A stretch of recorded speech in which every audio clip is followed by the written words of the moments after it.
El olor a tierra mojada. Daniel siempre volvía a casa cubierto de tierra. No importaba cuánto lo bañara su madre, o cuántas veces lo regañara por ensuciar su ropa.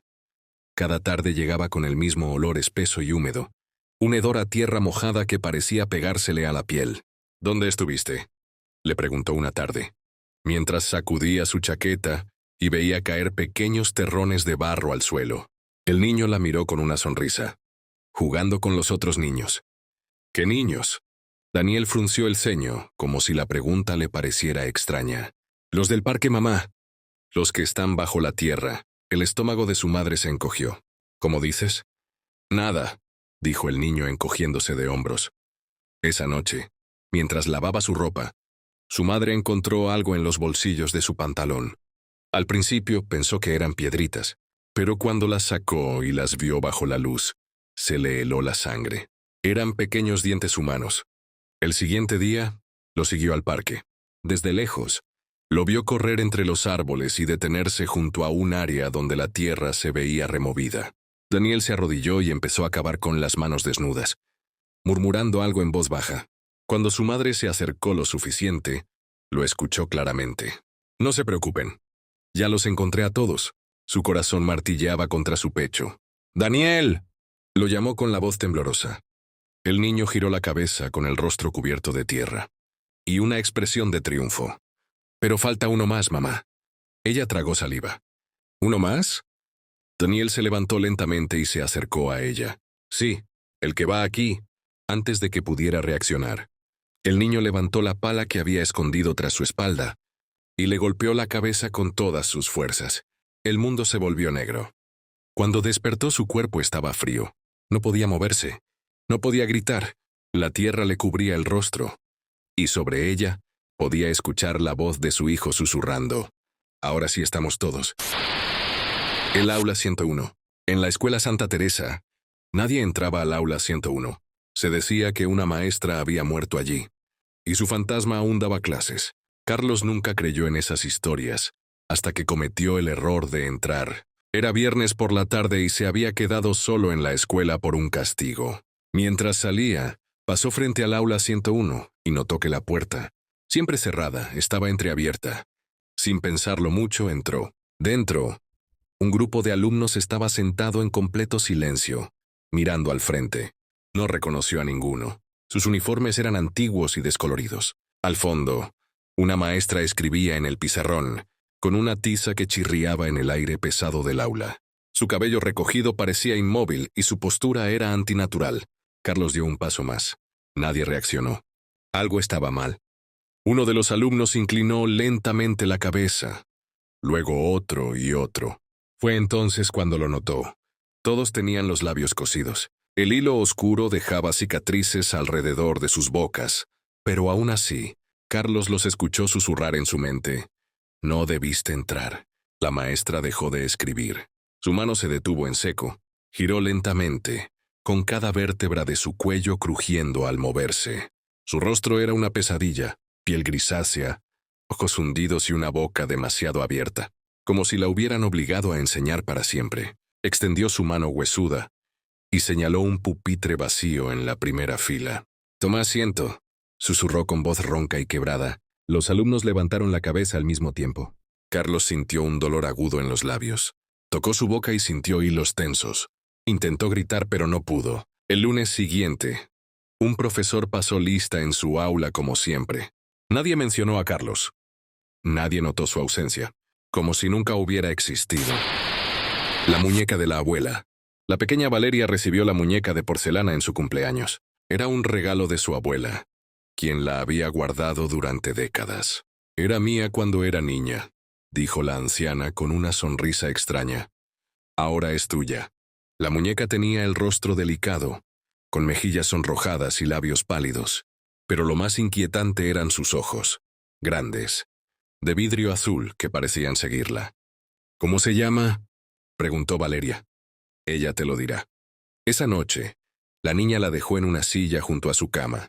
En la penumbra, la silueta parecía más grande, más extraña, y entonces escuchó un susurro. «Valeria». Abrió los ojos. La muñeca ya no estaba en la silla. Estaba en el suelo, inclinada hacia su cama, como si hubiera intentado subir. Sintió algo tibio en su mejilla. Se tocó la cara y notó su piel áspera en un pequeño punto, como si algo la hubiera frotado o lamido. Se tapó con las cobijas, temblando. Antes de dormir, escuchó de nuevo el susurro pegado a su oído. «Solo quiero probarte». A la mañana siguiente su mejilla ardía. Cuando se miró en el espejo, notó algo aterrador. Una pequeña zona sin piel, rosada y húmeda. Corrió con sus padres, pero dijeron que se habría rascado dormida. Intentó olvidar la muñeca, pero al volver a su cuarto notó algo peor. El rostro de porcelana ya no era el mismo. Las mejillas tenían una textura extraña, casi humana. Era su tono de piel. El corazón de Valeria latió con fuerza. Esa noche, encerró la muñeca en su armario y empujó la puerta con todas sus fuerzas. Pero en la madrugada un clic la despertó. La puerta del armario se abrió sola. Valeria se quedó quieta, paralizada. En la oscuridad, vio la silueta de la muñeca bajando lentamente del armario. «No tengas miedo», susurró una voz infantil y rasposa. «Solo quiero otro poquito». La niña gritó. A la mañana siguiente, su madre entró en la habitación de Valeria. La cama estaba vacía, solo la muñeca permanecía sentada en la almohada, con una expresión distinta. Su piel, antes de porcelana, tenía ahora una textura viva, con poros, vellos finos y un leve rubor en las mejillas. Era la piel de Valeria.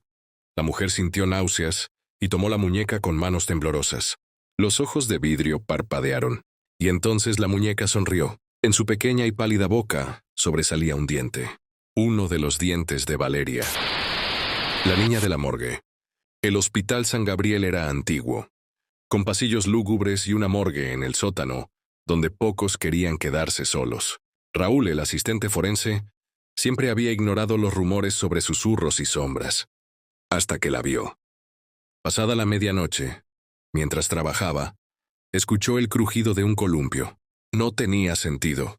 Al girarse, vio una niña en el umbral de la morgue. Tenía el cabello largo y oscuro, un vestido blanco sucio y sus pies descalzos. Sonreía con curiosidad. «¿Qué haces aquí, pequeña?», preguntó Raúl con un escalofrío en la espalda. «Estoy jugando», susurró ella. Antes de que pudiera acercarse, la niña desapareció. Desde esa noche la veía con más frecuencia, a veces reflejada en los refrigeradores, otras jugando con los cadáveres como si fueran muñecos. Buscó su registro, pero ningún niño había muerto recientemente, hasta que halló un expediente olvidado. Hace 20 años, una niña murió en el hospital tras un accidente. Nadie reclamó su cuerpo, y pasó semanas en la morgue, antes de ser enterrada en una fosa común. Raúl sintió un nudo en la garganta al ver su foto. Era ella. Esa noche, la morgue olía a flores marchitas.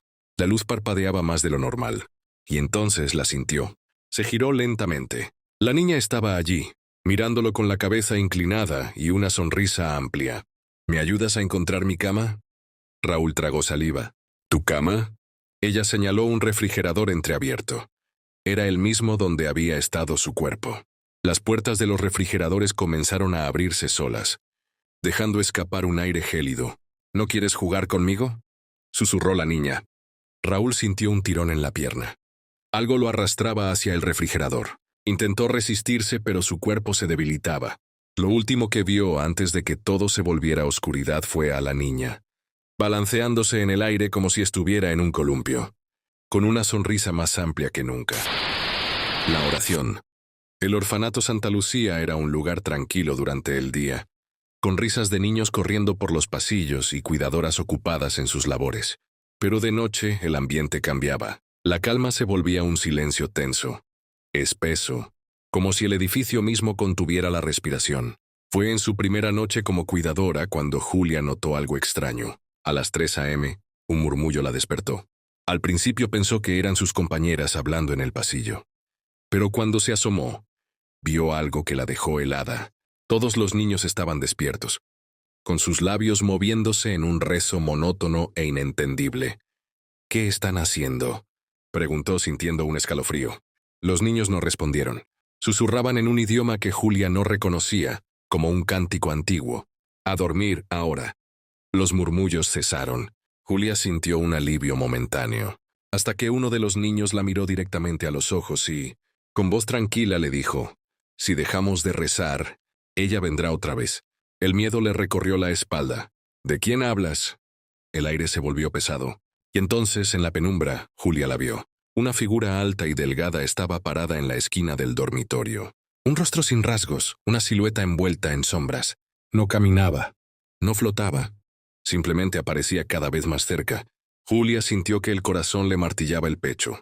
Se quedó paralizada. Los niños comenzaron a rezar más rápido. La figura estiró una mano hacia ella. Y entonces el rezo terminó. La sombra se desvaneció. Julia cayó al suelo temblando. Desde entonces jamás volvió a interrumpir la oración. Y cuando una nueva cuidadora llegó meses después y preguntó por qué todos los niños rezaban a las 3 a.m., Julia solo susurró, porque es la única manera de mantenerla afuera.